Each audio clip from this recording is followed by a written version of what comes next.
Support comes from Mosby Building Arts, replacing old windows for smoother operation and home comfort. More at callmosby.com. This is St. Louis on the Air from St. Louis Public Radio. I'm Elaine Cha.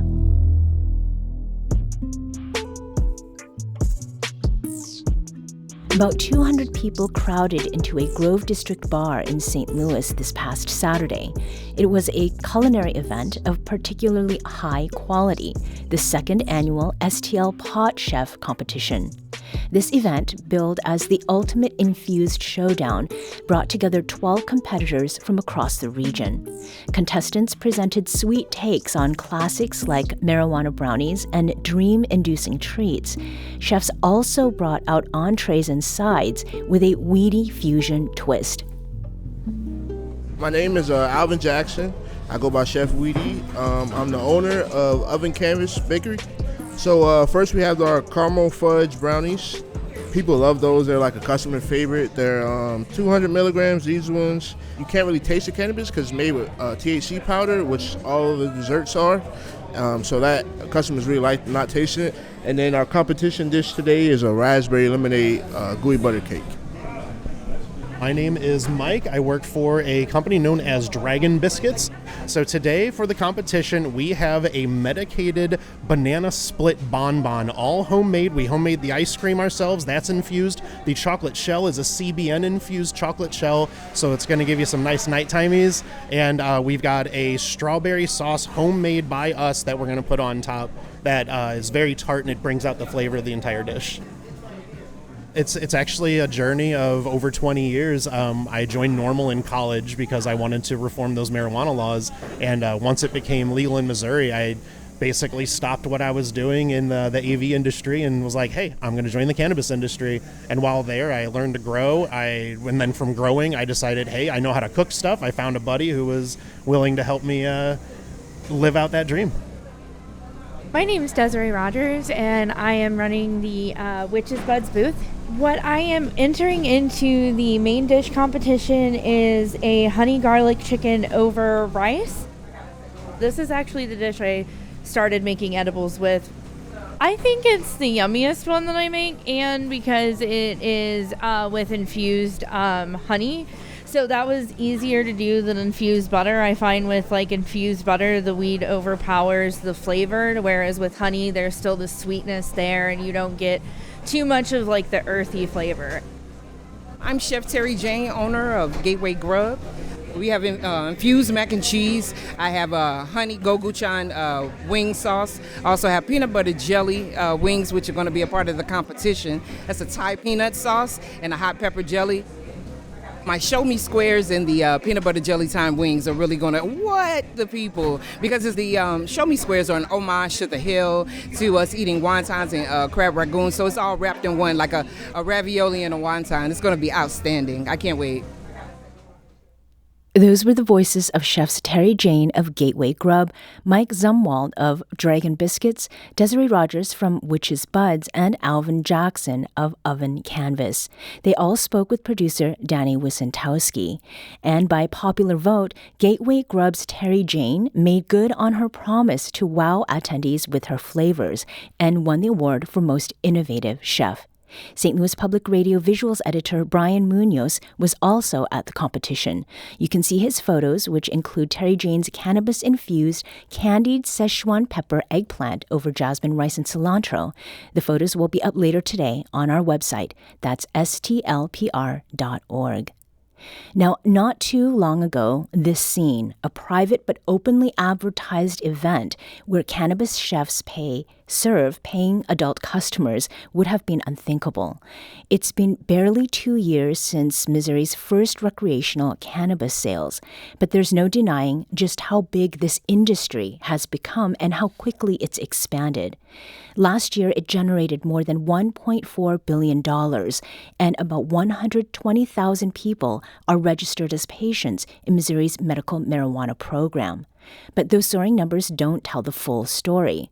So to look through the smoke, as it were, I'm joined again by cannabis industry reporter for the Missouri Independent, Rebecca Rivas. Rebecca, welcome back to the show. Great to be back. We'd also like to invite you to our conversation. Whether you're a consumer, patient, or business owner, we want to hear about your experience of Missouri's cannabis industry. Give us a call at 314-382-8255. That's 314-382-TALK. All right, so Rebecca, we're going to talk about a massive recall and the cannabis microbusiness program, which has had a lot of problems. But to start, let's talk about the dough. There's a massive amount of money coming from the cannabis industry. Now, I mentioned the $1.4 billion in sales last year, and that amount came with about $250 million in sales tax. Rebecca, remind us about where that money is supposed to go. Right. Well, so that is a little bit of everything. There's some state general revenue in there that will just go into the big pot of funds for everything.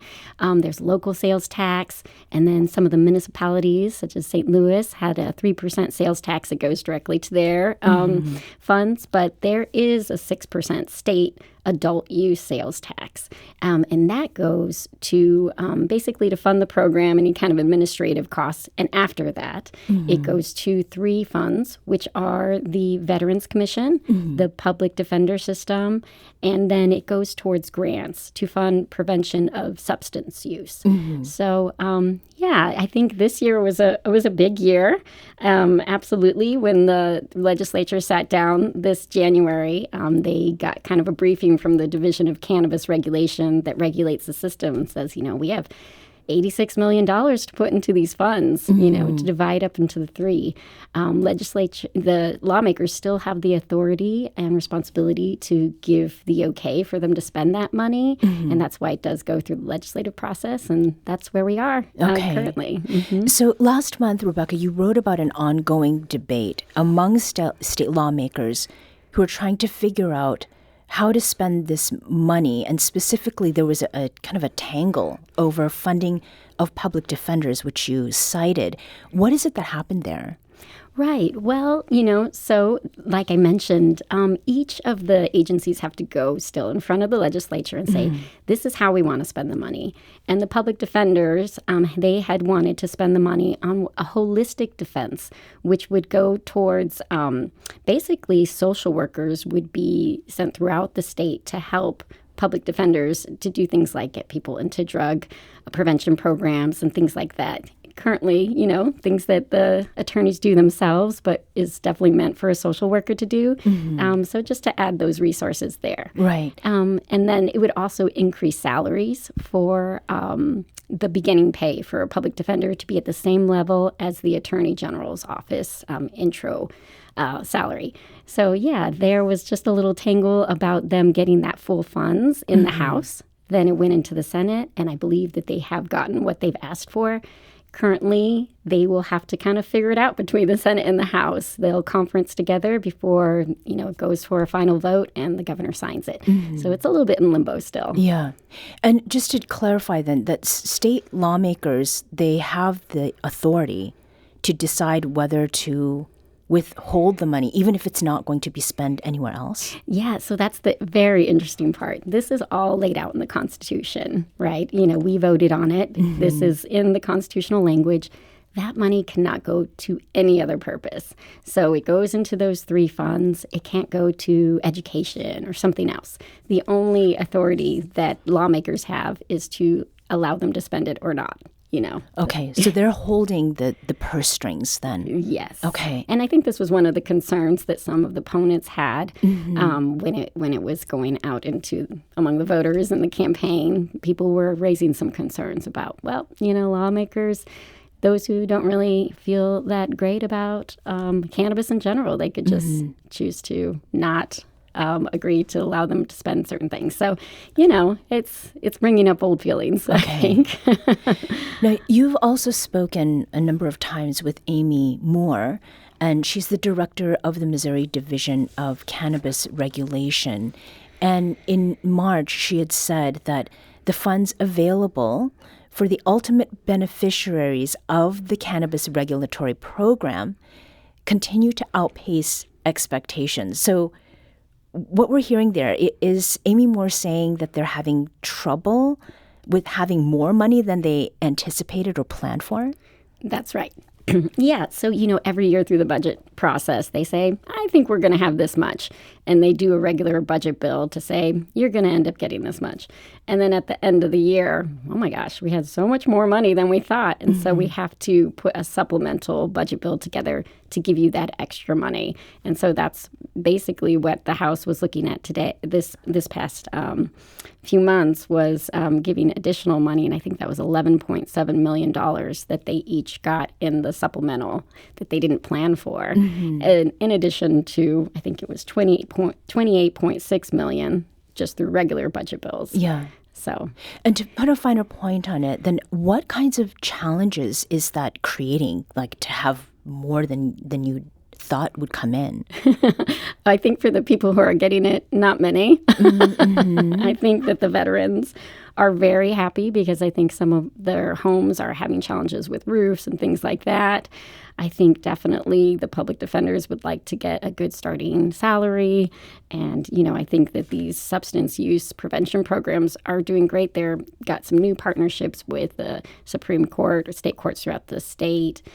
So I think it's more just the legislature is not used to handling so much money and being like, you know what? Go ahead. Yeah. So another side of the cannabis industry has to do with something that we had led with in some of our promos, and that had to do with the revocation of licenses. So last week that you reported that regulators had revoked 25 cannabis microbusiness licenses, or rather another 25 licenses. So can you give us some background on that and why those licenses were revoked? Right. Well, so the microbusiness license program, that was part of what was called Amendment 3 to legalize recreational cannabis. And it was definitely something that people were excited about. This was a license that was to go to people who may have had an offense of marijuana offense on their records so that they could enter into the marijuana industry legally.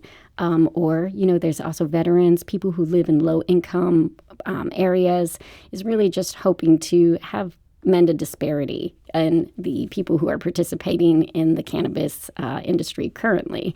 Wanted to, give a leg up for some of the small business owners. And I think basically what we're seeing is what the state would call alleged predatory practices in the way that people are applying for those currently. And as far as the numbers go, so in April 2025, there had been 96 microbusiness licenses issued by the state, and then regulators took a chunk of those, right? 34 licenses revoked then.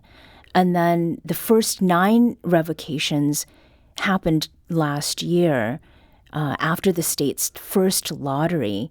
So, if we look at what has happened with what has been taken and the reasons, you talked about the predatory practices.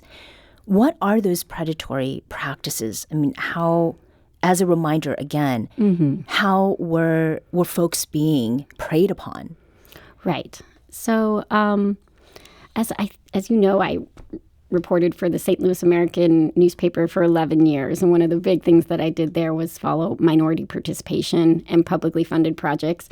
This is all very similar to what, federal, state, local programs who look to try to mend a disparity in publicly funded either contracts or, trying to award people an opportunity in an industry. When I started to obtain agreements, I saw that the first one, it was that the person would get a couple $1,000s to just apply. And I think he had maybe an offense on a marijuana offense on his criminal record. So he was eligible for the license. And then when he got it, he would get another $20,000. But then he had to sell the license over to the cannabis investor who had approached him for $1. Another license, they didn't get anything to apply, but they said that they would just get 9% of the profits.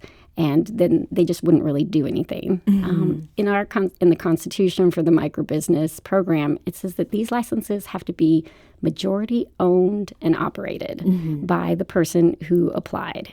And so, when I just look back through some of the experience I had looking through publicly funded projects and things like that, if there was, like, say, on a federal project, like, say, the Arch, and the contractor there says, I am going to employ this minority business for a certain amount of the project, and instead they only give them, like, a little fee and say, I'll do the whole work. Right. And, you just get a little paid, but I still get the contract because that is actually a criminal offense under federal law. It's not a criminal offense for this state program, but the repercussions that the authority has for the cannabis regulators to deal with it is to revoke the license. And so that's what you're seeing. Yeah. They read the contract, just like I read these contracts and said, that doesn't meet the majority owned and operated requirement in the Constitution. Yeah, 109% certainly is not.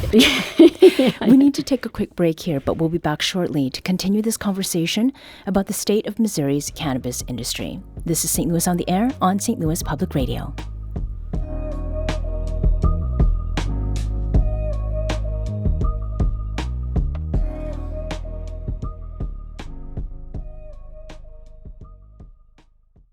Support comes from Gemma, architects, planners, and designers seeking to bring joy to their clients and communities. Details at gemastl.com.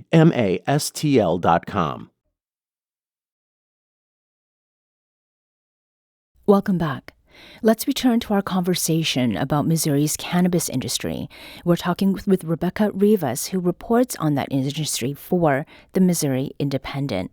Now, before the break, Rebecca, we were talking about the issues that have continued to plague Missouri's cannabis industry and its microbusiness, the microbusiness program that is in particular.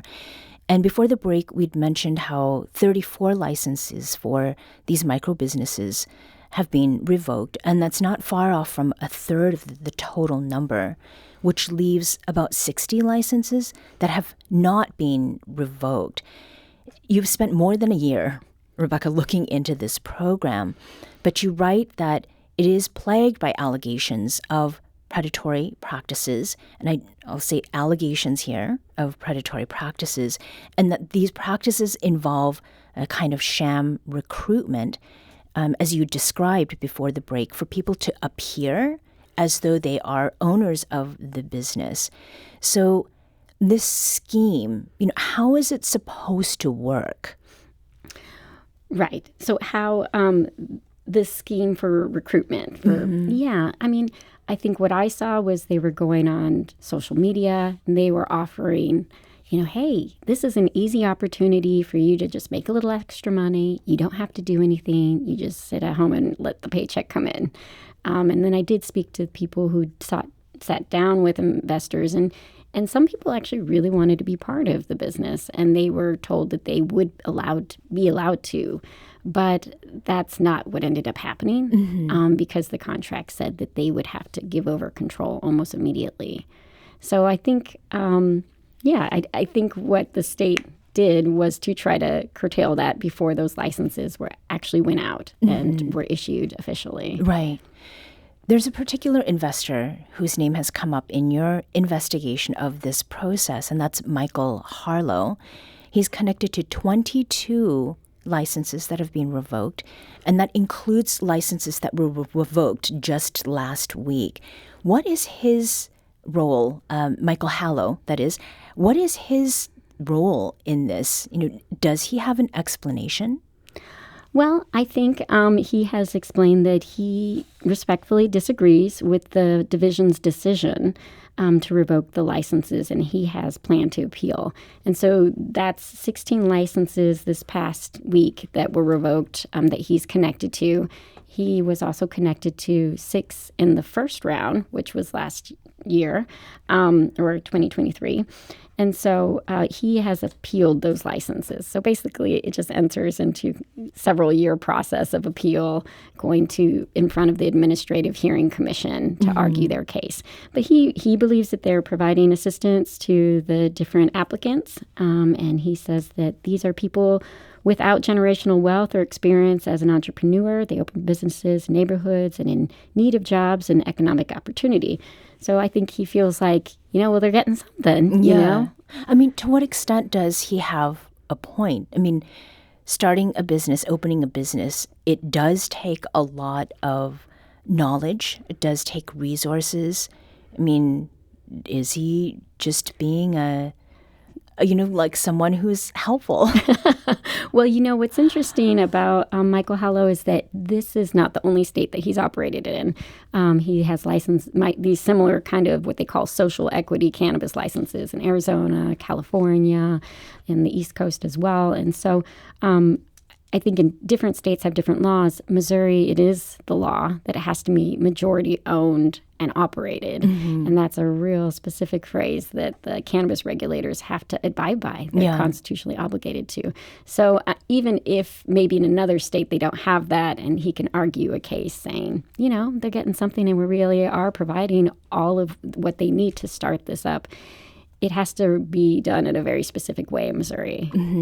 So when it comes to weeding out those wily actors, if we could put it that way, Amy Moore, again, the director of the Missouri Division of Cannabis Regulation, she's talked about the problems in this program, and you quote her from a February town hall when she said that it's not sustainable to keep going through rounds of license issuance, then having to do rounds of revocations. So is she then saying, Rebecca, that at a certain point, like, we can't keep doing this over and over again? Or is it more akin to, we're going to keep doing this over again until it's fixed?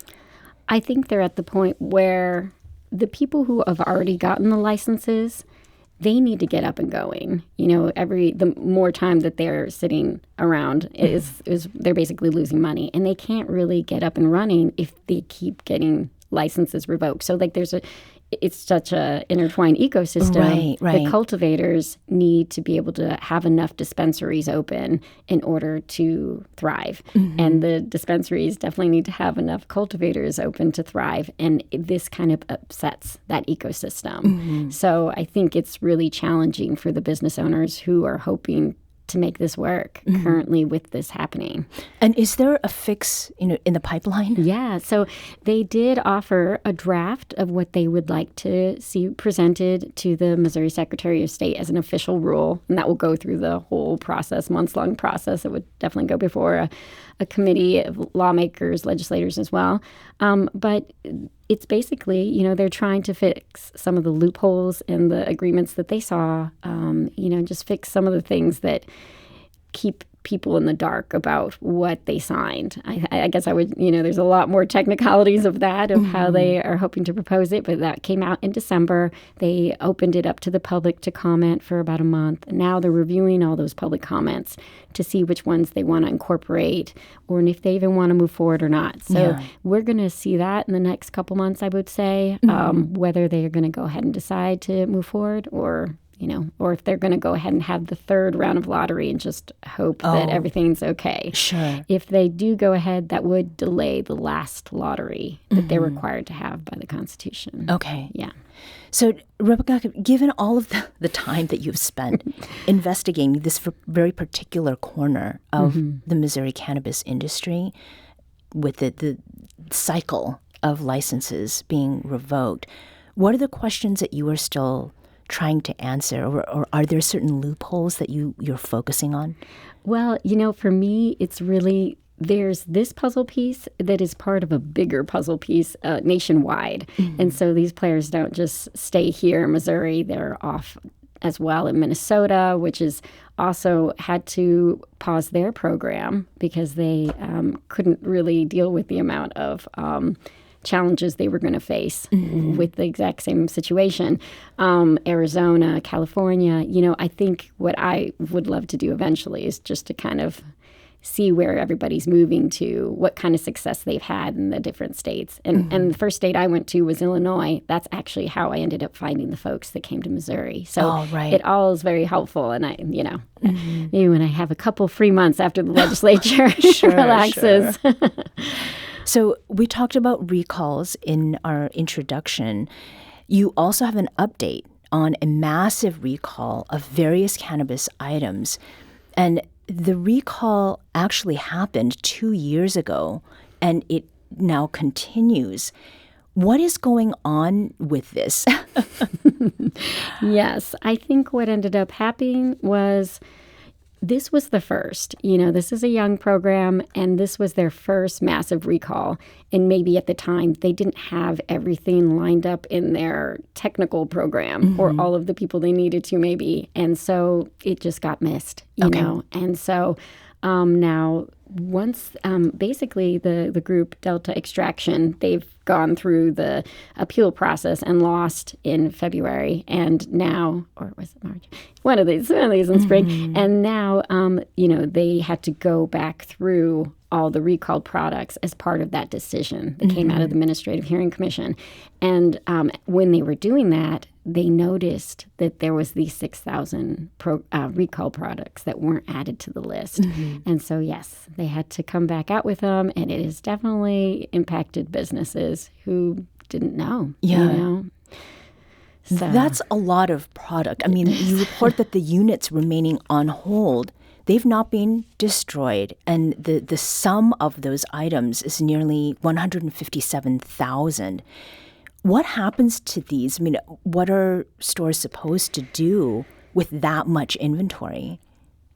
I think that's a big question. They were allowed to destroy it, I think, in October, kind of soon after the recall. I think it's kind of a big process to destroy that. You have to do it on video. You have to make sure you, of course, get permission from the state. And it's actually a very expensive process. So, I think some of them, if they had space, they were just holding on to them to see about the decision and maybe just haven't gotten to it yet. Or, but I think there's a lot in limbo still about that. And I think we'll learn more what happens to all of those products probably here in the near future. Yeah.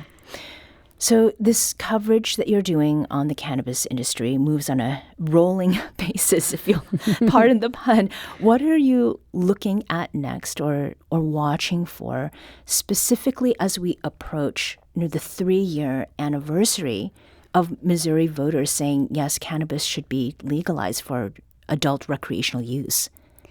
Yeah. Well, I think what I'm probably looking at is just what does our industry look like overall and who owns it? I would say that is a big question mark, and I think a lot of people have a lot of opinions about it. So I think that will be my summer project for sure. Okay. Rebecca Rivas reports on the Missouri cannabis industry for the Missouri Independent. Rebecca, it's great to have you on the show as always. Oh, as well. I love talking with you.